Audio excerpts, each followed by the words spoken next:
Should probably add us, you know. Well, Probably... there might be something to this whole partnership thing. Just There might be a little bit of something right there, right?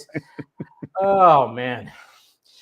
What's happening, everybody? We're back. We're back. DC Fan-imated's back. We took a couple weeks off because of holidays and bugs that invaded my head and your throat and your chest and all of it. all the things. All the above. But we are back, and we're talking about we're talking about a Superman episode that, well, you might see somebody in here that has little pointy ears and whatnot. Yeah, and ears that get pointier as the episode gets on. I'm going to mention that when we get to the episode. I saw a weird little animation inconsistency that I have to point out. Okay, I kind of saw that too a little bit. Really? Okay, Yeah. I'm going to be curious to see if you saw what I saw, because sometimes you see what I see. You know, do you see what I see? Oh.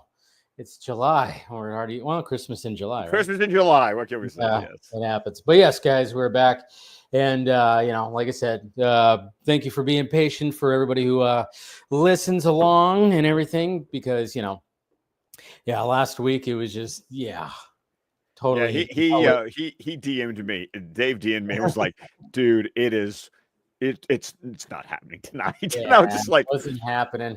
But thankfully, you gave me enough of a heads up so I could actually get some sleep, because this is still another one of those nights where I got to be at work at 4 a.m. So last week was one where I was like, oh, I get to go to sleep tonight. This is awesome. Right. But good to see you guys out there. We got King 5942 saying Kevin Conroy's DCAU Batman's second appearance in the show. Actually, no, it's his third. Yeah, third appearance. Close, but Yeah, because World's Finest, all 3 parts were Superman episodes, and then Nighttime. That's right. Yeah. Nighttime. Because that was something I was going to bring up, and if you want to keep on going through comments, but I thought it was awesome that in the run of these Batman Superman crossovers, that in the first one you get Joker and Lex Luthor. So you get a Batman villain and a Superman villain. In the second one, Nighttime, you get a Superman villain with Brainiac. And then in this third one, you get a Batman villain. So going back and forth, Yeah, exactly. It was Yeah, it's not bad. It's not bad. So then remember when both shows were making a Batman and Superman Adventures crossover miniseries with its own intro. Remember it wasn't really a mini series. It was just like all of the new Batman adventures, that season 3. Yeah. All of those exclusively aired as the new Batman Superman adventure. Oh yeah, like a programming block. Yeah. Because Superman would still air. It was really weird because like when last summer during Barbenheimer, when I sat down and I made the watch list for this, for all of this, what was still happening on Saturday mornings was they would air an episode of Superman the Animated Series as Superman the Animated Series with its intro, and then would immediately follow it with an hour-long block of the new Batman Superman adventures where they would show a Batman episode, usually premiering a season 3 episode of Batman, and usually rerunning an older episode of Superman, or the Superman episode would have been a rerun, and then the episode that aired during the 1 hour block of the new Batman Superman adventures would be the new episode. It was really interesting to go back and do a deep dive about how these episodes were airing. But yeah, on a Saturday, you would be getting 2 Superman episodes and a Batman episode. And it was really interesting. But I'm glad Eric brings that up, because it's going to tie into something that I'm going to mention at the very end of the episode. Ooh, I like it. I did not expect to take as many notes about this episode as I did. Interesting. Okay. Yes. All right. That's going to be interesting to discuss. And of course, thank you, Jason, for the $20 super chat. Hey, cheers to you. Appreciate you, sir. That's pretty much it when it comes to people in the chat. But yeah, I mean, I remember this episode, but I was remembering it as I was going along for sure. But I think first, before we start diving into it, because, obviously what's being talked about a lot is Superman. And since you weren't part of the Vox stream, I kind of wanted to get your opinion on the Thai Superman movie that just came out. Well, I'm going to go ahead and do some shameless plugging. Just some obviously people who saw your reaction and stuff. Yeah, head on over. Make sure you're subscribed to the Squawcast Media YouTube channel because, damn it, I'm keeping that sucker alive. Yeah.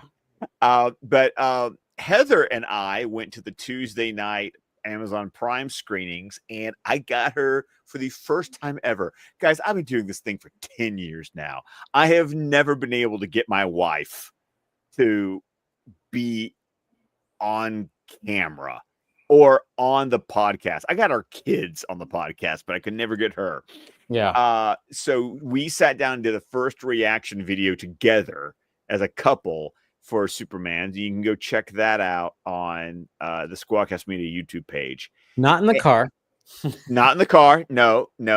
She wouldn't let me. I was gonna do it in the car, and she wouldn't let me. I know. That was funny. That was a funny little banter you had at the beginning. So then I didn't let her talk about the movie at all on the drive home. We had to just sit in silence because I was like, no, we're going to record this. And this is going to be the first time we hear each other's thoughts. So no, you do this to yourself.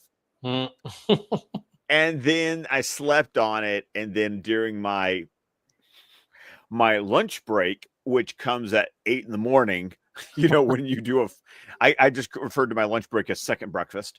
I wrote out a 3-star out of 5 review on Letterboxd. So once again, subscribe to the Squawcast Media YouTube channel, and of course follow me on Letterboxd.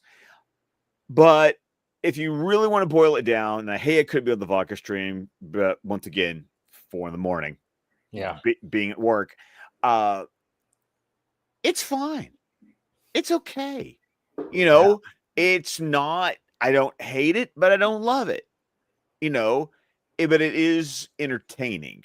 Now I'm going to be interested. I'm seeing it again tomorrow. We're taking the boys tomorrow. Yeah. You'll have a good time the second time for sure. Oh, now that you know what you're in store for, of course, that's the way it always is. And then, of course, having your boys there too, they're going to love it. Oh, Declan is so ready for crypto. Yeah. All he's talking about is crypto. So this is definitely a movie that a father takes his boys to. Yes. Yeah. So we're taking Liam and Declan. Callum is. We've made other plans for Callum. I'm sure that shocks no one. But like there were choices made that I didn't care for. There was as it usually goes with James Gunn, jokes that I just sat there going, okay, yeah, that's what you decided. Yeah, it lands. There were some. I'll tell you, the best joke for me was the joke about Guy Gardner's haircut. Yeah, Rachel Brosnahan delivered that one perfectly, and that was the biggest laugh I gave in the theater. Was that joke? Oh yeah. I did love crypto, even though he got overused by the end. And Heather and I felt the same way. We were loving him, and then he just too much. Yeah, too much. Yeah. And there were things that the movie was way too expositional, way too much talking. That bugged me. But then there were things that it never really fully addressed. Can I talk a little spoilers? Yeah, talk spoilers. Everybody, I've been talking spoilers. You can't avoid them anymore. So I know, right? The Lex and the engineer discovering the latter part of Jor-El and Lara's message. At first, I really thought that they were going to come back and reveal that was like bullshit, and and it never really like we just believe that Lex and the engineer discovered this and it was completely and totally accurate. And it was, and I thought the movie would eventually like loop back around and like address that. And somehow it's like, I don't trust Lex. Why is everyone else trusting Lex? Like that was the thing that kind of bothered me. I was like, a lot of things in this movie would get introduced and never would get followed up on. And that was one of those things that, because like I'd be waiting for follow up and then there wouldn't be any. I felt like Ultraman, for who Ultraman ended up being.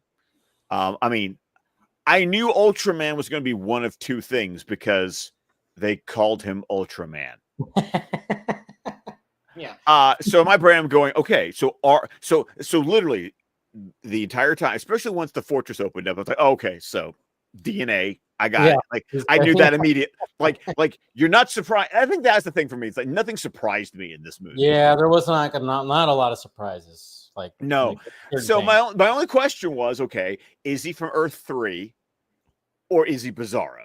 Like which and then it was like, oh, you're Bizarro. But then that kind of ticked me off because like, well, now you've used the Ultraman name, so we'll never get the crime syndicate.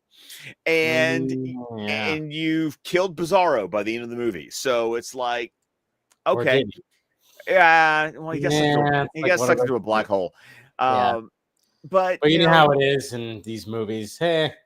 Yeah, and then the other things that, call me a cultist because I've been called that already on YouTube. Because I'm never cultist enough for the cultists, but I'm never shill enough for the shills. That's me too. I know, right? I did get annoyed by the fact that basically we're just repeating the same beats from Man of Steel and BVS combined into one movie, but yet really dumbed down with far less stakes. So, but otherwise, Nathan Fillion killed it as Guy Gardner. I did enjoy him as he was appropriately punchable. And dear God, Eddie, likable douchebag. And dear God, Eddie as Mr. Terrific just stole the movie. Oh yeah, totally. Yeah. And this is all in my review on Letterboxd. But it's like it was a 3 out of 5. If I watch it tomorrow and I enjoy it a little bit more, I could bump it up to a 3.5. But I'm telling you, it's going if I even move it up to a 3.5, it's never going higher than that. I also posted my Superman solo rankings, which you can find on Letterboxd, but I took a screenshot. And I put this movie under Man of Steel, Superman 78, and the Donner cut of Superman 2. And then this one comes in at number 4, followed by Superman Returns, Quest for Peace, which, by the way, thank you for agreeing with me that Quest for Peace is a better Superman movie than Superman 3. I can't stand Superman 3. Fuck that movie. I really can't. That's a Richard Pryor movie with Superman. Man in it. Right. Exactly. Yeah. Saul Kynes can kiss my ass. So that's how I felt. And you know what? I at least feel better that I'm in a weird place where I like it better than some of the people that we know, and I like it less than some of the people we know. But I also have talked to other people who we're friends with that I'm on the exact same page with other people. Like it's weird. This movie is not getting like this universal like, and I'm not talking about from the suspects that you expect to hate. Like it's just kind of like, even the people who like it don't love it. They just like it. And there are people who love it, but they're also kind of trolling at the same time. So I'm still saying fuck you to those people. So it's weird, but at least when I watched the movie, I didn't hate it. I said this in my Letterboxd review as well. It doesn't have the magic for me like Guardians Volume 1 or The Suicide Squad, but it's also not as grating as Guardians Volume 2. Yeah. It's like as far like if I look at James Gunn's work, like the high bar for me is like Guardians 1. And like I said, I enjoyed The Suicide Squad and I was on an island with that. Yeah, you were definitely on an island. I've actually like when that's gotten brought up like on the Vodka stream or something like that, I'm like, hey, I mean, Scott, he really likes the Suicide Squad, and he's a Suicide Squad guy, you know? And so, because once again, as I said, when I saw that movie, I remember sitting in that movie theater going, damn, I'm liking this movie. I'm really liking this. Like I, in my head, said to myself, I'm really liking this movie. I did not expect this. Yeah. So it's all interesting. Like what you're saying, I don't mean to cut you off, but like go. what you're saying is the fact that it's like, I've actually watched like reviews from people that I was like, oh, this dude's gonna rip it apart. But then they give the same exact thing of like, it's not a masterpiece. It's not like I didn't love it, but I enjoyed it. It was like just an enjoyable summer blockbuster movie with Superman. It was like one of those things where it's like, yeah, it's just kind of like, and I saw it 3 fucking times, and with by myself, with my dad, my brother, my nephew, and his friend and his girlfriend. And then I saw it with my mom. They all liked it. We all liked it. We all had a good time with it. But yeah, I'm not sitting there going like, oh yeah, geez, this is a fucking masterpiece of a Superman movie. No, like I still go, no, Man of Steel still is like, if I want to watch like that Superman movie that makes me go, oh, that's that movie. And then of course you can have BVS and everything like that. But but I'm just saying, but at the same time, especially since we talk about Superman, the animated series episodes, like I kind of felt like it felt a little bit like that. I mean, I think Rachel Brosnahan is almost like this Lois Lane that we have. Yeah, okay, that I will give credit, because I wanted to push back against people, and I know RJ is one of them, who was like, it's like a live action DC like episode. And I was like, no, it's not. No. There's elements to it, but this series treats Superman so much more seriously than this movie does. And so that's my pushback. Now, and so like having a fully fleshed out world where we have other superheroes, and like you said, Rachel kind of gives you Dana Delaney vibes. I completely agree. But the only thing, and I said this in my Letterboxd review, once again, guys, why aren't you following me on Letterboxd? The only thing I hated in this movie, like I said, I enjoy it. The only thing that I just detest in this movie is the Kents. The way the Kents are portrayed. That is the only thing that I will say kill it with fire. Everything else, like I said, I will have criticisms. There's things that I like. There's things that I don't like. I think and I love that Stephen Cardy shared that scene from Lois and Clark when Lois talks down to Jonathan and Martha about a fax machine, and Martha goes, "Oh no, I just want to make sure we have more paper." And like she actually reveals like they have a fax machine on the farm, like, and it's like, because I'm sorry, when it comes to Jonathan and Martha, my gold standard is Kay Callahan and Eddie Jones from Lois and Clark. I loved those two on that show. Those scenes when because they were always on the phone. They were both yes. They both had their own phones and they were talking to Clark anytime. Those scenes were great. Those scenes were absolutely great. Yeah. I'm with you on that. Yeah, it was a choice, and I understand the choice. I didn't really like it either. I thought they were way too Kansas, way too. They were trailer park almost. Yeah, very, very. Even though I like I like what he said to Clark. That little speech that he had when they were sitting in front of the house. I did like that, but at the same time, I walked out going, yeah, that was a little too much for me, but I understand why you did it and why you wanted to do something different. But yeah, I'm with you. Yeah. So those are just kind of my thoughts. Like I said, it's been interesting. Thankfully, like I said, except for 2 really shitty people on YouTube, and even those shitty remarks were on my. I did a video about breaking down the whole box office argument. You did a good job. Thank you. I appreciate that. And the shitty comments were on that video. Of course. One of them I left up because, call me a Snyder cultist. Oh, what? It's 2025. It's not 2013. Oh, I'm so glad you can read a calendar, douchebag. I did delete the other guy just because it was like 2 separate comments and they were just like, no, there's a line and you just crossed it. So, look, you spent all that time rage typing. I read like the first sentence, didn't read the rest of it, and it just went remove comment. Oh, Yeah. oh, I'm so sorry. I'm so Didn't sorry. mean to do that. No, the box office thing was such a weird. I mean, even like my approach, I was trying to just be like, hey, here's. I mean, crunch the numbers. The numbers are all over the place. You're doing this, and it's like it's not spectacular, and it's not a flop.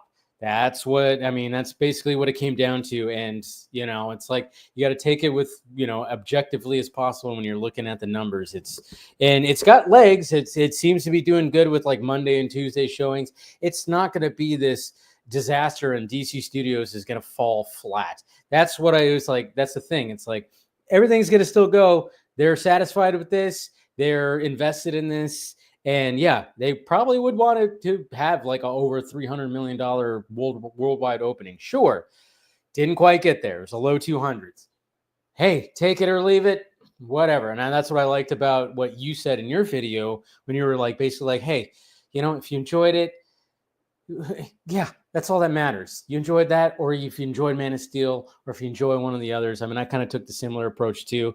When I broke it down, I was like, I just want to look at Superman Returns, Man of Steel, and this one, and just kind of like go through the numbers and see how everything. I mean, it's so funny because when you do the inflation, the first Superman movie just blows everything out of the water. Everything out of the water. Like it is the movie that it is. Yes. Because at the time, I mean, yeah, doing that inflation from 1978, it's insane. It's insane. Yeah, it's like, oh yeah, 1.4 to 1.5 billion. It's like, okay, it's still the reigning champ, guys. So, as long as it's not Superman Returns, because Superman Returns had the highest budget and the lowest return. And even when you do the 2025 inflation numbers, yeah, it's bad. Man of Steel, no, Man of Steel does good. This one has a decent start. That's all you really got to leave it to, Yeah. Yeah. So there's our Superman talk right there. Because the two of us had, because since I didn't get to do the vodka stream, and we would have done this last week if you hadn't been, on attacked by, exactly. Attacked by a Kryptonian pathogen. Yeah, I know. We would have talked about it. So we wouldn't talk about all this box office stuff. But I watched your video. I was like, yeah, you did a good job with that video. You should, I like the whole Scott. What was it? Scott's Corner, Squadcast Corner. Yeah. Okay. I do, however, have to give a shout out to Darren. There, I can never actually. The guy who wrote Snyderverse Saga. Yes. Something started with the K. Yeah. He gave me I didn't get to use it for this video, but for any future videos, because I put that drop in the beginning of the video, and I think that's just going to be like my drop. It's my drop. It's going to be my drop at the beginning. But he gave me the perfect idea for a drop at the end of the video. Ooh. And I've got the YouTube video saved. I need to download it and clip it down to just the comment that I want. You want to know what it is? What is it? Sean Connery from The Untouchables, when he goes, "Here endeth the lesson." I like that. See, that works big time. Yes. So shout out to Darren for giving me that idea. And I just did a quick little YouTube search and went, oh, here's the video I'm going to use. Here's the one I'm going to download and clip down, because this is it. I love The Untouchables so much. It's such a good movie. I got to rewatch it. It's been so long. All right. So so that's our little discussion right there, because, like I said, it's just, it does. I took it as, hey, this is it's not, obviously, the way Corn Sweat plays Superman it's not how Tim Daly does. It's not in the way James Gunn portrayed it. It's not like that. I felt like the closest that we get to Superman the Animated Series is Rachel Brosnahan's Lois Lane. I felt that was but what I have said in discussions and in my review is I like the fact, and even talking to people, I'm like, well, I like the fact that I when you watch Superman the Animated Series, another hero will just show up, and then that's it. They just exist. And that's what it felt like when it came to. And we've done that before. The Flash, Dr. Fate, Aquaman, Green Lantern. It's just like, so that's why I was getting that's that kind of vibe to it. The fact that they're taking that approach, which is different and everything like that. So, but yeah, it's but at the same time, I'm going, yeah, but it's not. I mean, Corn Sweat's playing a different version than Tim Daly, which I'm good. I'm good for. I'm like, yeah, he doesn't need to play the Tim Daly, type of Superman. No, he plays his own. He handles it his own, and he's watching certain reviews. I watched Kevin Smith's review. I mean, he wasn't stellar about everything, but there were certain things that, of course, he goes, that fucking that hit me. Kevin Smith, if you watch his review, he talks about like this was the first time he watched a Superman movie where he felt like, oh man, I relate to Superman for the first time just for certain things. And I'm like, that's cool. I like that because of certain things that Superman says in the movie, being like the whole thing at the end where he's talking about like how human he is, and stuff. And I think a lot of people were like, yeah, I related to that. Of course, James Gunn had to break it off a little bit with a crypto attacking Lex Luthor. I'm like, dude, I'm like, you could have just let that fucking that's he can't. I'm like, you could have just let that just breathe a little bit. It was a nice speech, and Corn Sweat was just feeling it, and then all of a sudden, like Lex goes, rah, rah, rah, boom, and then I'm like, Jesus Christ. That was my gripes too. I was like, come on, James Gunn, stop being so James Gunn. Anyways, let's talk about this episode. I know. Can we? Yeah, all right. So starting off, I have a question for you. Okay. Why does the redesign of the Society of Shadows look like the symbiote Spider-Man? I know, right? Yeah, I was thinking the same thing. I'm like, the Spider-Man Noir? What are we doing here? Like, Spider-Man? Yeah. I'm looking at this because the Society of Shadows did not show up in the new Batman adventures. So this is our first time seeing, the redesigns for this style of animation. And I was just like, why do they look like Spider-Man? They have the big eyes and everything. Not only do they have the big eyes, the eyes are the exact shape of the Spider-Man mask, especially when he's in the black suit. And I'm just like, why? I don't get it. Little too much. Jeez. But I mean, we start off okay. So yeah, obviously, like, I mean, this fucking episode moves. Yes, it does. It has to move because there's so much that is here that it just moves. And good to see you also, Rhea. Good to see you. Yay! Good to see you, Rhea. But yeah, this episode moves because we're seeing like a train that's just being, obviously the Society of Shadows.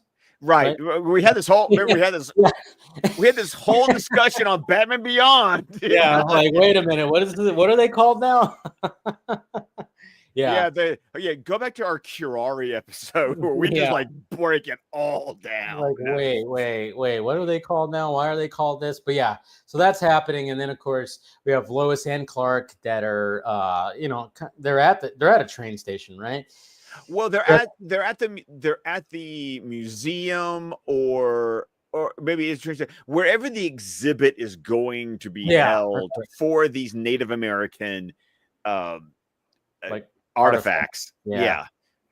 And then we meet Professor Blackwing, who is like leading it, and then of course Lois puts her foot in her mouth, as she does, because she's Lois Lane. Because she is Lois Lane, and it's always funny to me how they do Lois in this series, like she's just so cocky, and she's just so sure of herself that she does just trip over herself, which I think is a really interesting, because like I said, I just referenced that Terry Hatcher's Lois did that in Lois and Clark, where she just gets so into herself that sometimes she says things that inadvertently insults other people, and she doesn't realize that A, she's insulting them, or B, that they're around to hear her say it. And I like that quality of Lois, that it isn't just, Margot Kidder was like a bulldog of a reporter in the Christopher Reeve movies. Yeah. And Amy Adams in the Snyderverse was just so like, she was just so sure of herself. Like, I still love the "if we're done measuring dicks" line. Yeah. I love that. But you get like Terry Hatcher or Dana Delaney, and then we have a Lois who's very sure of herself, but so sure of herself that she might, stick her foot in her mouth. And then watching her like have to backpedal herself out of it is a different kind of Lois. And it's fun to see.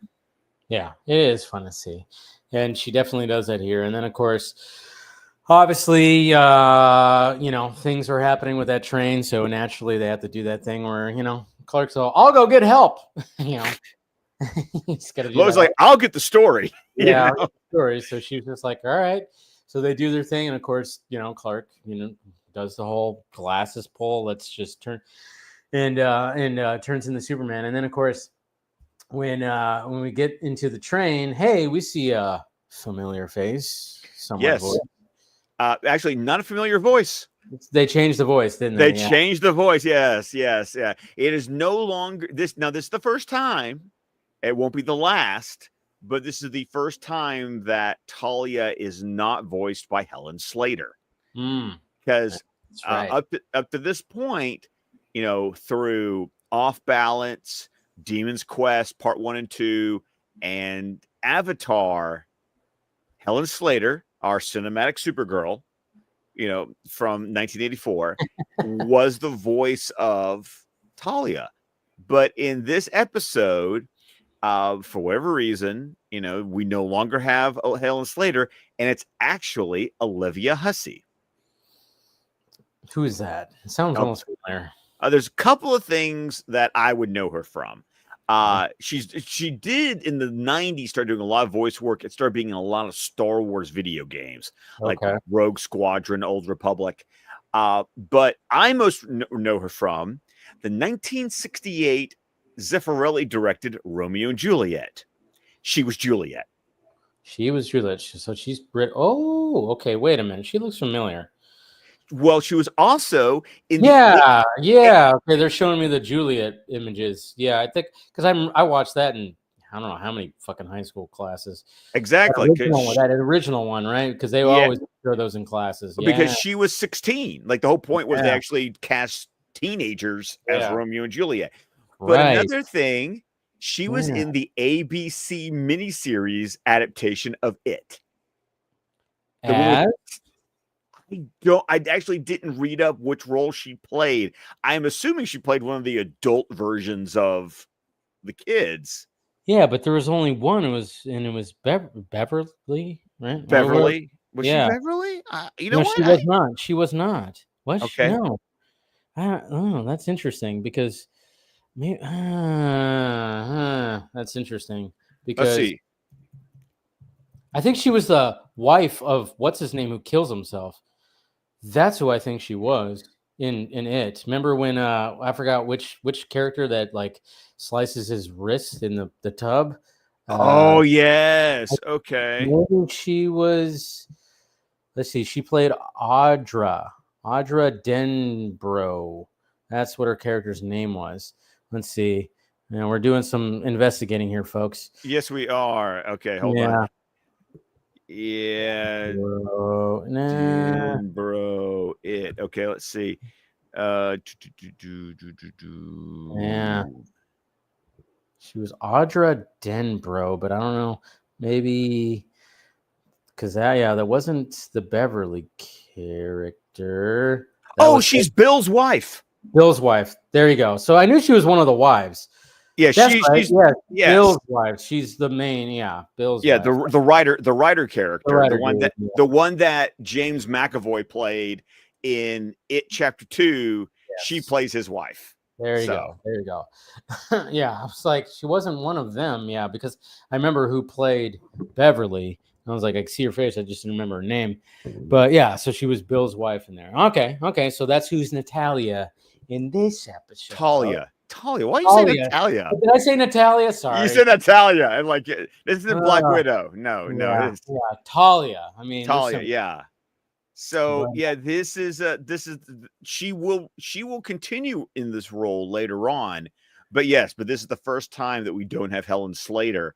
as Talia, and it was a little jarring. I miss Helen Slater because I'm just like, she's the voice I always hear when I hear Talia. So it was different. Beloved. Yeah. Yes. Beloved. You know, the way that she said what should always say that. My beloved. But yeah, so we see her, and then of course, you know, the Spider-Man ninja gang decided to attack Superman. You know, they tried to. That was stupid. Yeah, I'm like, they're trying so many things, and it's just not working. Choking him with a chain. They're like, and he's just looking at him like, seriously? Seriously? Yeah. Ninja stars. He's like, well, whack those away. I mean, what are we doing here, guys? Do you not know who I am? I always go back to the mechanic from Batman the Animated Series, where they're like firing machine guns at the Batmobile, and Robin's like, "Are they kidding?" And Batman going, "They must be new in town." But there is a staff, yes, that they're looking for that does have some powers that does put Superman at bay for sure. That we get a taste of, and it was like, well, we didn't get it. We don't get it quite yet. No, because this is the one where Talia does do the smart move, which shows ultimatum. Yes, it's like an ultimatum. Blows up the track, tells Superman that she's already disabled the brakes, so you have a choice. You can capture me, or you can save the train. Yeah, and Superman's like, God damn it. Yes. Yeah, he's just like shit. So he flies off, and of course stops the train, and it's a cool sequence because, you know, obviously we always love a superhero stopping the train sequence, right? Yeah, Spider-Man 2 is just of course. But we always love that. But then what's really cool is when Superman's trying to do it, and then all of a sudden a Batmobile shows up driving right next to it. Dun, dun, dun, dun. Dun, dun, dun, dun, dun. Goosebumps, baby. You know, so it is cool. And then Batman, of course, helps out. He goes across the track to try to, because obviously it needs to turn. You know, they need to switch the track, that whole little thing that is in all these things where you have to hit the lever to switch the track. And so he helps, like, get that where it doesn't go off a fucking, an incomplete bridge or whatever the hell. Well, and then also, because there's that cool thing where, like, I don't know how the Batmobile survives this, but because he has to drive the Batmobile in front of the train to swap, because he's going to swap the train to the other track that he's driving on. It's like he's got to switch places with the train, but that also means that he's going to come to a screeching halt. Yeah, and at the blown out part of the bridge that is the whole point. Yeah. But I also love it because he's Batman. Because he's Batman. Yeah. And I love how Superman, because once again, we have a Superman who struggles. He can't just make the train stop. He's tearing the fuck out of those tracks, trying to stop that train. But he can't stop the train because, he may be more powerful than a locomotive, but there's still inertia. Yeah. There's still things there, so... But so of course that happens, and then now we get Superman and Batman interacting again, and of course Batman's updating him like, oh yeah, the Society of Shadows and blah blah blah, and then of course they're busting each other's balls, and I love it how like Batman goes like, yeah, leave it to you to lead in with both arms swinging. I was like, good line, Batman, because it was just. And then, of course, Superman's like, hey, man, if you're going to be in fucking town, let me know. It's like, Jesus Christ. Could you drop a dime? I mean, seriously. Yeah. It's like, hey, if we're going to, do this kind of stuff, let's, let me know so then I could be prepared for, these crazy ninjas and this crazy woman with beautiful hair and, finds a magical staff and whatever the hell. And she's going to, like, wreak havoc over here. So just, like, let me know, dude. So of course Batman, after they do that, they find like the little warehouse where they were basically holding up, because Batman had been tracking the Society of Shadows for weeks, he says, and one of the ninjas that he knocked out was one that he's had a tracker on the entire time. So they're able to kind of refollow their steps back to their base. But even Batman's like, yeah, well, they're not coming back here. That's. Yeah, when you see the place, it's like, it's all just dark and there's empty pizza boxes and shit like that. Okay, yeah. I'm glad you noticed that because I had a thing. I did. I was did. Going. Okay. Yeah. I did wonder, like, was this like a Ninja Turtle, like a little like ninjas eating pizza? I was gonna do something like that, right? It's like, wait, I don't know if like skilled ninjas are gonna be chomping down on pizza like that. But then again, the Ninja Turtles were fine. But I'm just saying, it just seems like if you're gonna be a ninja and you have like a very important mission, you're gonna lay off the fucking carbs a little bit. But hey, it for the sake of the scenery, they had to do it, I guess, right? Yeah. Show that empty pizza box with like a crust left over in it. What kind of monster doesn't eat the crust? I know, right? Jeez. My dad would always call them the pizza bones. They're the pizza bones. They hold the pizza. It's the bones of the. I'm like, yeah. And sometimes the crust can be better, depending. Sometimes it can happen depending on where you go. Sometimes that crust can be like the best part of the whole thing. It's like just it's a breadstick. Anyways, I'm getting hungry again. You're making me hungry too. Damn it! Stop it, Dave. So then, of course, Batman's doing his detective thing, flashlight out, and searching around to see. And then we see like some little tire tracks, and Superman goes, "A bicycle?" and like, or a wheelchair, and it's like, ooh. Because we're like going, hey, well, we know Ra's al Ghul is going to be somewhere in here, and now that's interesting.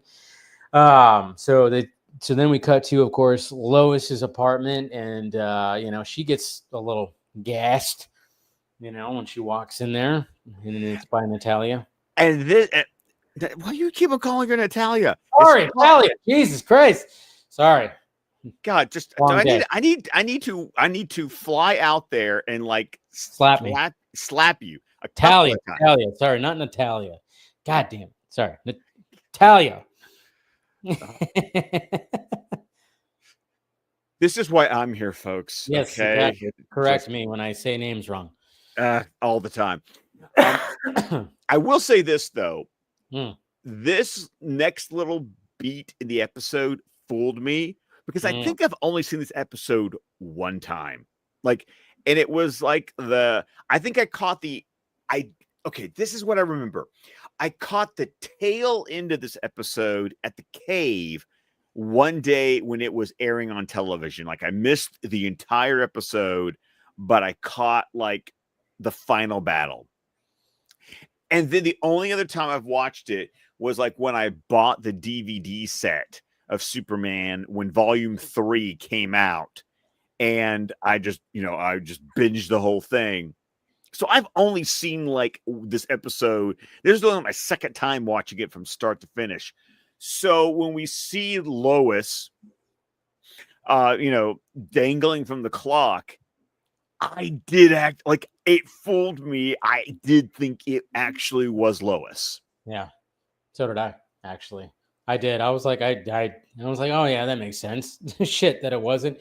But yeah, so like Natalia basically you just did it again. God, I keep doing it. I can't break myself. I'm gonna try. Talia, she steals clothes from Lois, who to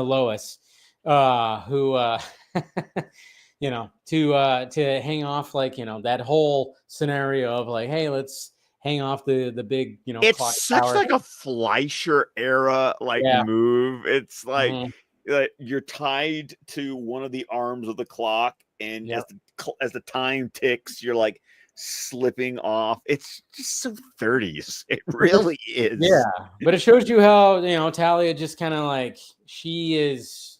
She's using her brain to, hey, obviously she knows that if it's known that Lois is hanging there, like Superman's going to show up. And sure enough, I mean, we see Clark, who's like about to chomp on some Chinese food or whatever, some ramen noodles or whatever the hell he was doing. I thought it was probably like chicken lo mein or something. Oh, something like that. Yeah, whatever. He's eating and he's like, oh, Lois. And of course, naturally, he's just going to fly over to her. And then sure enough, it's Talia. That's right. It's Talia. Yeah, you've been doing it right. Okay, we're good. We're good. You know, I keep on saying I got to keep saying it. That's what it is. So so we got to So obviously Talia wants to bring Superman to meet Raish, and obviously Superman doesn't want to. It's like, what the fuck is this? No, we're not doing this. But then that's where the staff comes in, and it's no good to Superman. Well, and that's the cool thing is that, we really haven't dealt with this since the Dr. Fate episode. But the fact that Superman, it's a classic Superman trope that Superman he's susceptible to magic. Uh-huh. And so the staff is clearly magical, and it sucks his strength, it sucks his energy. And so she's able to like take him down. And then of course, who else shows up but Ubu, Yeah. Good old Ubu. Yeah, good. But funny enough, this was like I knew the voice wasn't the same. Yeah. I can't remember if we talked about this when we did Avatar, but every time Ubu has appeared in the series, it's been a different voice actor every time. Makes sense. It was one actor in Demon's Quest. It was a different actor in Avatar, and it's a third actor in this appearance. And this actor's name was Michael Horse. So that is quite the name. But he's who's voicing Ubu. So it was a little weird going, I needed Raish to show up because I needed to hear David Warner so I could be like, I'm not getting the Talia I'm used to hearing. I'm not getting the Ubu I'm used to hearing. The Raish we always got, yeah. And need Raish. Detective. The way that he has that the way that he talks, detective. And then of course we get introduced to a very old Ra's al Ghul. Oh, he is decrepit. Yeah, it's bad. It's really bad. And it's interesting because we haven't seen Raish since Avatar, and he supposedly, was trapped, in that tomb with the. No, they got him out. They did get him out after he, tried to wake up the. That was the one where he goes and finds like the evil queen, and then she like sucks the life out of him. They get him out because then they leave. Talia betrays Bruce to go with the father. So that's the last time we've seen Raish and Talia was when they left Bruce like in the middle of the desert, and Ubu was the one who like left him like a canteen with some water, and he just has to like walk his way out of the desert. But so essentially what Raish wants to do is, he wants Superman's strength. Because the Lazarus pits ain't doing it for him anymore. Lazarus pits are out of style. Now it's time to use some magic to get charged up by Superman's strength. And then, of course, we get this nice little scene between Batman and Lois. Obviously, she got This, I think, is low-key my favorite scene in the episode. Yeah. It's a good scene. Well, because you got to remember that they had a relationship. They were almost engaged. Right, in World's Finest. Yeah. And that's what I love about this scene is that it calls back to World's Finest, and there's consequences to that relationship. There's consequences to them dating in World's Finest, and they talk about it. Like they deal with their crap a little bit about how like, well, we're both kind of to blame for, how that relationship ended up, and the fact that we haven't even spoken to each other, basically since he left town. Yeah, and Lois kind of goes, I was thinking about picking up the phone more than once and blah, blah, blah, blah. So she starts kind of confessing that she misses him. And what does Batman do? He's already gone. He disappears through the window. It's just like, and then I love how Lois is like going, I need to get new locks on my door. Like, when you've had two people sneak into your apartment. Probably a good idea. It was funny though because Batman still calls him Superman. Because I'm like, oh yeah, Lois knows that Bruce is Batman, but she still doesn't know that Clark is Superman. True, that's true. I didn't even think about that. Wow, yeah.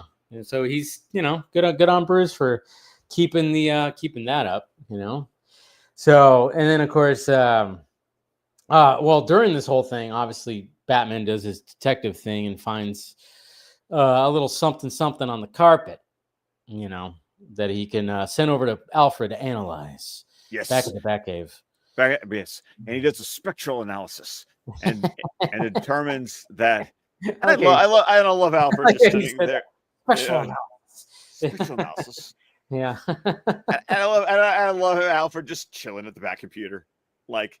Yeah. Good evening, sir. I've done some spectral analysis on the sample that you procured, and apparently it is the residue of commercial jet fuel. The kind used on, and it had to be specifically the kind used on private planes. It's like, because there's special jet fuel for private planes. I didn't know that there was special jet fuel for that, but yeah, it's interesting, but hey, that's what they figured out. So obviously, like when that happens, and then of course we get Batman showing up to where this hangar is with this special jet fuel, apparently.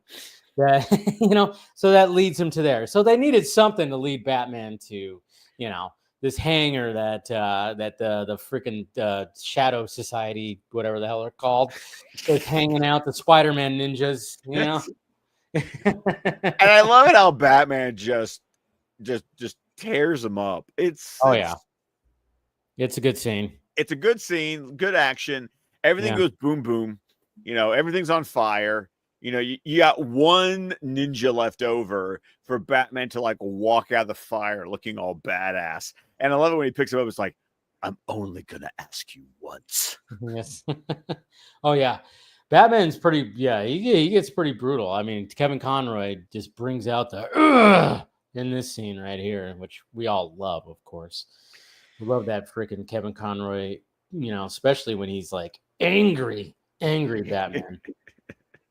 It's great. And then, of course, we don't know what the guy tells Batman, but we do jump ahead to a mesa where there's one of those Native American cities that has been carved into the side of like a canyon or a mountain.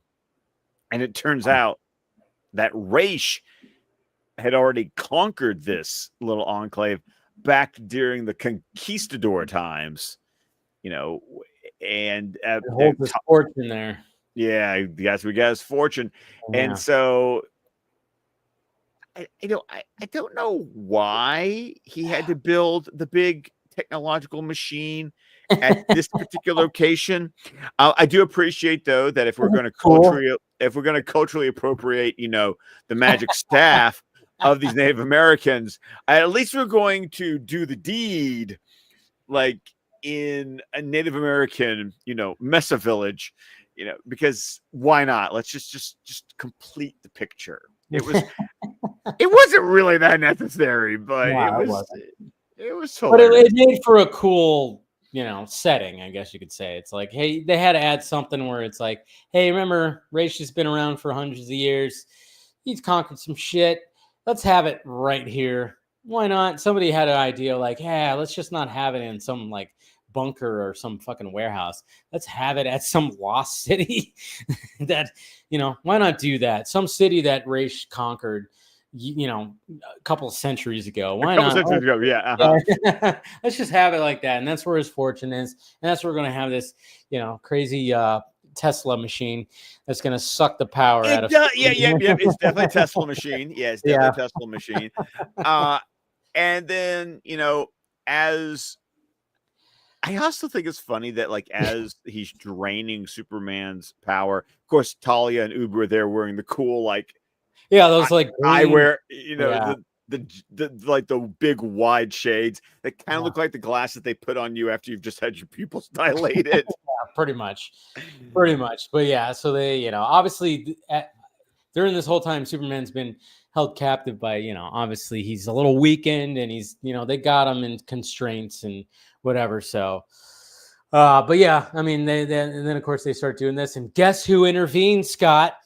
Yeah. Well, before we talk about who intervenes, I did think it was funny that they're draining Superman's power because Raish actually dies because Superman. Oh yeah, that's right. He does die. Yeah, he does die because Superman lost his strength, but it doesn't mean he's lost his powers. He still can shoot some heat vision out of his eyes and collapse part of the cave, and it kills him. But as they feed him with Superman's strength, I mean, Raish hulks out. Oh yeah, big time. And I'm like, okay, Superman's not even that big. Yeah. I'm like, that has that effect on him? I mean, they do the thing where it's almost Bane. Like, it pretty much is Bane. Yes, it's basically Bane. Yes. Yeah, you see the veins popping out in various parts of his body, where you see those clunky veins where it's like, oh yeah, he's totally he pretty much got a shot of that venom. But yeah, he does. He's it's a mixture between Hulk and Bane that he's doing. But that's where we're gonna actually jump into. Okay. Because obviously we know that a certain someone intervened. Yes, and I want you to pay attention to his ears, by the way. Yeah, I think I know what you're talking about, because I think I kind of caught it too, where his ears got excessively long. Yes. Okay, good. You and I on the same page. Yeah. So there's those green blocker glasses, whatever. Starting to feel it. Oh, you got to clench that fist. Oh yeah, and the liver spots disappear, so you know he's getting younger. Hey, he's starting to look like Raish again. Yeah, the animation isn't that strong, so the transitions are a little awkward as he de-ages. Yeah, here she starts hulking out. I am. There he is. Okay, look at those ears. Look at those ears. Yeah, they're very long. They're very long right there, yeah. It's really funny, too, because that's how long his ears are going to be in Justice League. But his ears aren't supposed to be that long. I want every ounce, every fiber of his strength. Okay, Raish, you're getting a little greedy there. Yeah, he did. What? Stupid, buddy.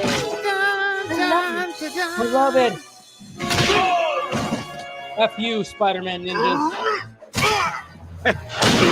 Oh, there's nothing better than Batman beating up Ubu. Yeah. Give me the staff. I think you've had your workout for today. What a pain in the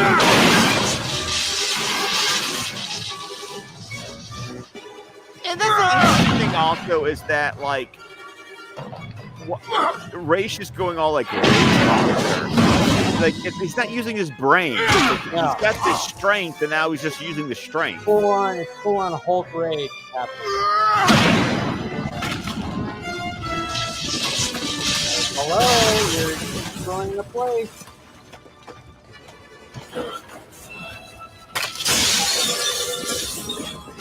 Ouch. Ouch. Oh, dude. Oh. Yeah, Bruce is gonna be feeling that. Father, stop! You'll kill him. Stay back. I must have it. Must have it. And then once again, it's like he is such a selfish son of a bitch. Yeah. It's like Talia gets fucked over time and time again by her father. Raish, you're forgetting something. Love the score. Yeah. No! I was a little surprised that when he shatters the crystal, it doesn't automatically make the power. The power's been transferred. Breaking the crystal on the staff doesn't make the power revert back to Superman. Raish is still all bulked up. Oh, dude. Oh no!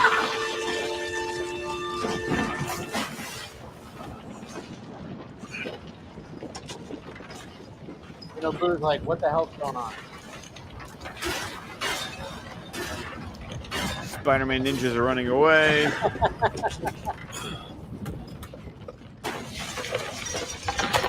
Now it's his turn to save Batman. Yay! Yeah, but notice how he's not flying out. He's like running. Oh, there he flew. There he flew. Yeah. And then, of course, you got to love this little exchange right here. I see an underground river, but there's no sign of them, alive or dead. I'm guessing you and that woman Talia had some history. Pretty much in line with all my other relationships. Oh, I have to admit it was clever using Raish's devotion to his daughter to stop him. Well, I thought as long as I couldn't charge in with both arms swinging, I better use my head. call You back. know, Yeah. there might be something to this partnership business after all. Yeah, right. Right. Hey, listen. Oh, That is the only time. That is the only time that we hear like a motif of the new Batman Superman Adventures theme in an episode. Is at the end of that episode.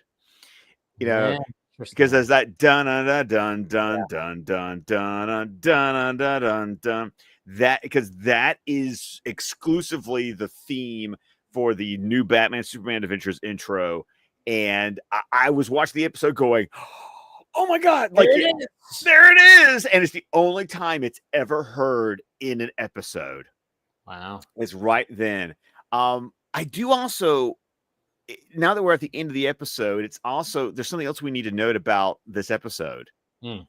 This is the last time in the DCAU that Tim Daly and Kevin Conroy play these roles together. Oh, man, that sucks. But also, but that makes this episode. Now it's not the last time they play the roles together at all. No, but this is the last time in the DCAU. Yeah, that you've got Tim Daly Superman with Kevin Conroy's Batman. Yeah, so it's specifically for the DCAU, but they yeah okay. Yeah, it makes it a little bit more special, I guess. I mean, especially with that little exchange at the end, I mean, with the exchange at the end and the fact that we hear the theme, yeah, that's cool. Batman's even smiling a little bit. He's just like, hey, yeah, right. He's just like, yeah, right. And it's also fun that Batman flies off in the Batwing and Superman just flies. Yeah. So it's a cool little, and I don't know. This episode's a good episode. Really good episode. I really enjoyed this one. I was much more favorable about this episode watching it today than I remembered from the last time that I watched it. It was, I did not have I never hated the episode, but I was definitely fonder of the episode today than I remembered how I felt about the episode. Yeah. No, it's one of those where I forgot about it, and like I said, as I was watching, I was like, oh yeah, it's like as you're remembering the episode as it's happening, taking notes and going, oh yeah, that's right, and I was like tire checks, oh yeah, old Raish, that's right. Oh, that's right. He wants Superman's. Oh yeah, it was just like one of those. Although the like I said, I was with you with the Lois thing. I was like, oh, Lois is on. Oh shit, that was Talia. Shit, never mind. Yeah, that one still fooled me. All about that. I was like, but I was remembering the certain beats of Raish and what he was wanting to do and stealing the plan. I always remembered what the plan was. That was. Yeah. So yeah, a decent. I really like the episode. I like the ending. I like the little banter at the end there, of course, and of course now it seems a little bit more special the fact that it was the last time that those two in the DCAU interacted. But there it is, folks. There is Demon Reborn. But now what do we have next week? Okay, so no, I just think it's important because we're about to go on a very long stretch into season 2 of Batman Beyond. Hell yeah. Because this episode aired, Demon Reborn aired in October or November of 1999. the 2-part series finale, because we've only got 2 more episodes of Superman, and it's a 2-parter, did not air until like February or March of 2000. Like we've talked about how like there's a gap. There's a giant gap. Like not even a gap, it's a canyon. Yes.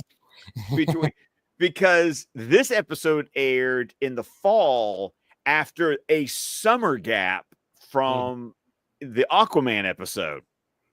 So it just was these long stretches of nothing. So yeah, we are next week. We're going to begin a very long stretch, more than halfway into the second season of Batman Beyond. So next week, join us here for the season 2 premiere of Batman Beyond, Splicers. There you go. So we're diving back into the future Gotham world for a bit. Which, of course, you know, when it came to season 1, we there wasn't really, I mean, you know, there wasn't an episode that was like, you know. No, there was. It was a solid season. Everything was solid, and it ended solidly. And that's how we, you know, ended it with, of course, the way that it did. And it's the first time in this DC animated episodic world where a season ended properly. Yeah, there was actually a finale. Yeah. And so what I'm going to be interested in, because it's been a while since I've watched Splicers, does this season 2 premiere feel like that? Feel like a premiere? Yeah. It's going to be interesting. Like, you know, slight little upgrades, you know, slight little like, okay, now we're familiar. So let's just dive right into it. Where's this season going to lead to or whatever? Yeah. Kind of like one of those things. Yeah. Yeah, it's going to be fun. It's going to be fun. So there you go, guys. We'll be watching that. Like I said, I don't see any breaks happening anytime soon. Like I said, thank you for bearing with us with when it came to the holiday week. And then, of course, you know, the holiday fucking bug that I got, which was a lot of fun for about 4 or 5 days. Good Lord. I haven't been put on my ass like that since I got COVID back in 2020. You were a mess back then. I remember that. I was a mess. So I remember that was when I did the Snyder Chris Wong deck the halls of justice. Yeah. 2 hours of like trying to keep up. Thank God for bourbon. That kept me going. But man, I remember after that, I died on my couch. I literally just was like, I was like shivering because I like had the shivers. Man, I was like, oh, and I just passed out on my couch. I was like, yeah. And then I woke up the next day, felt a little better. This bug that I had would not let up. Jesus Christ. You sounded like shit, man. You sounded like shit. Dude, I mean, waking up after the 4th of July, feeling like a hatchet was in my head, and then feeling normal about 4 o'clock. You know, I was like, okay, I think it's not going to be that bad. And then waking up the next 2 days, both days waking up, feeling like I swallowed a bunch of rusty nails. And my voice just fucking gone and just, but of course, you know, and then of course I'm like, Jesus Christ, I see Superman on Tuesday, mother of God. I just have to make that showing. That was my goal. I was like, I have to make the showing. I mean, just feel good enough to make the showing. And, you know, I was like, all right, well, I'll just play into the fact I got to mention that my voice sounds like how it sounds. So I played into that in the beginning, and then, I kept it kind of short. But I was like, Jesus Christ. Of course, the first week of not the first week. Yeah, kind of the first week of 4th of July, the biggest, blockbuster fucking month. And of course, Superman, and I get fucking sick. I'm like, Jesus, who put this curse on me? But I'm good now. Anyways, I made it. We made it. We're good. Everything's good. We're fine. We now have a new Superman movie out there, which is crazy. And we got a Fantastic Four movie that's going to be coming out a week from now, and a Smurfs movie too that I know everybody's going to go see. What now you're just smoking the crack. I have no idea what I'm seeing. I Know What You Did Last Summer tomorrow, just because why not? I could take a break from my streak, but I'm like going, no, I'm keeping the streak alive. No, you need to go there and support Jennifer Love Hewitt. Yes, that's the thing. And she's still stunning. Okay, I saw her on the red carpet. I'm like, yep, She still got it. She still got it. She's Mhm. still looking just. She looking a little bit more curvaceous, which I actually really like too. Hey, But, that's what happens Oh, after you've had 3 kids. dude, she's had 3. I know, and I know. Of course, online gets a little crazy, but I'm sitting there going, fuck that. Fuck that. yeah, Oh, fuck those guys. yeah. I'm Okay. sitting there, I'm sorry. yeah, No, here's my thing. Here's my thing. yeah. Jennifer Love Hewitt. No matter what the trolls want to say, if they had the opportunity to hit that, Oh, they would. Yes. Come on. And I'm saying, I know, and I knew it too when I saw it. I'm like, oh, I'm sure the comments are not good. And I saw people going, what the fuck, the comments? I'm like, don't look at the comments. She looks amazing. And to be honest, the curves, the mom curves work for fucking her big time. Yeah, Just saying. Yeah. So I don't care. Anyways, so yeah, seeing that tomorrow. What do you got, Scott? Okay. So, of course, subscribe to Squadcast Media YouTube channel where you can watch my first reaction review for Superman, and you can watch my video essay trying to demolish the BS arguments referring to box office. You did good. You did good. Thank you. I appreciate that. I got a bee in my bonnet, and I had to do something about it. Hope to make that a semi-regular thing, depending on what happens. Of course, follow me on Letterboxd. Not only do I have my review of Superman, last night I saw a new horror movie, and I wrote a review for that. So check out my review of Abraham's Boys, a new horror movie based on a short story by Joe Hill, son of Stephen King, guy who wrote The Black Phone, and starring Titus Welliver, who, of course, I love from Bosch on Amazon. Oh, yeah. He's so great. so check out. He plays Van Helsing. So check out my review there, and so I got my YouTube channel, Letterboxd. You can follow me on X at ScottDC27. Because I just posted that this arrived today. I got my Jeremy Irons Alfred McFarlane figure. Yes, Alfred has an action figure, and I got it. That's awesome. So follow me on X at ScottDC27. Follow me on Vero at Scott McClellan. Follow me on Letterboxd at Scott McClellan or Scott DC27. And because next up, my next review I'm planning to write, except for unless I see some streaming movies, Fantastic Four is next on my list. So there you go. All right. I am going to the theaters. I don't know what's happened to me. Suddenly, I'm going to see 2 MCU movies in the same year in the theaters. What? That's something new. That hasn't happened in years. Yeah. But yeah, Thunderbolts and now Fantastic Four. There we go. Look at you go.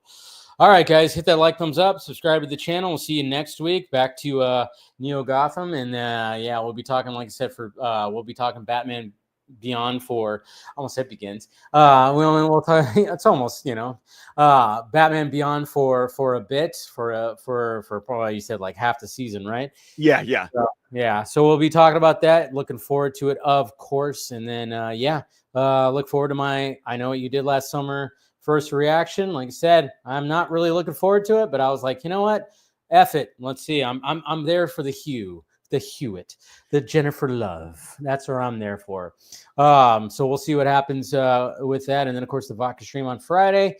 And we'll be talking about this week and everything post Superman and all the craziness that's happening with that. And then, of course, there's some other things, too, that came about. There was a nice little Johnny Cage trailer that came out today that I really enjoyed. That thing made me so happy. that was fun. That was fun. Yes. And I'm like, all right, they're really leaning into the cheese when it comes to, and Carl Urban is selling the cheese as he does. So gotta love that. So anyways, guys, love you. And we'll see you here next week, or I'll see you, on the vodka stream or whenever. Anyways, we'll talk to you later.